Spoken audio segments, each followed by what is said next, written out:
Avec Montpellier, Béziers et Florensac, la mairie de Gijan recueille depuis mi-décembre les avis sur la future ligne à grande vitesse Montpellier-Perpignan.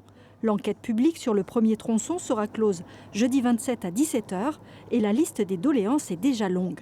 Tout d'abord, la surprise des habitants qui vont devoir prendre la LGV à Montpellier au lieu d'aller en gare de Sète toute proche, de quoi rallonger le voyage. En dehors du temps, de cette incompréhension sur le temps, c'est le bruit, c'est la faune, la flore, c'est tout ce qui va tourner autour de ces grands travaux et notamment le viaduc.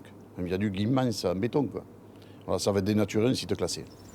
Un projet de viaduc sur la commune voisine de Poussan et un tracé au milieu d'un cadre naturel réputé.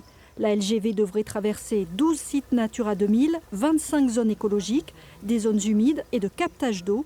Pour la Ligue de protection des oiseaux qui a participé aux études sur la biodiversité, l'impact va être très important. Il y aura déjà de la destruction de sites importants abritant des espèces tout à fait remarquables, généralement protégées par la loi et faisant bien souvent l'objet de plans nationaux d'action mis en place par l'État pour les sauvegarder. Si cette liaison ferroviaire semble inévitable, le tracé, lui, a déclenché les hostilités.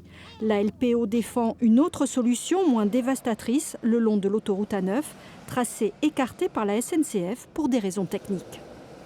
Si les porteurs de projets persistaient dans ce projet à la fois pharaonique et mortifère pour l'agriculture et pour la biodiversité, nous n'hésiterions pas à aller devant les tribunaux, y compris le Conseil d'État, voire même la Cour européenne de justice.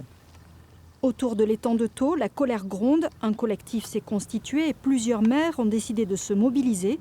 La LGV risque bien de troubler les eaux calmes du bassin pour les prochains mois.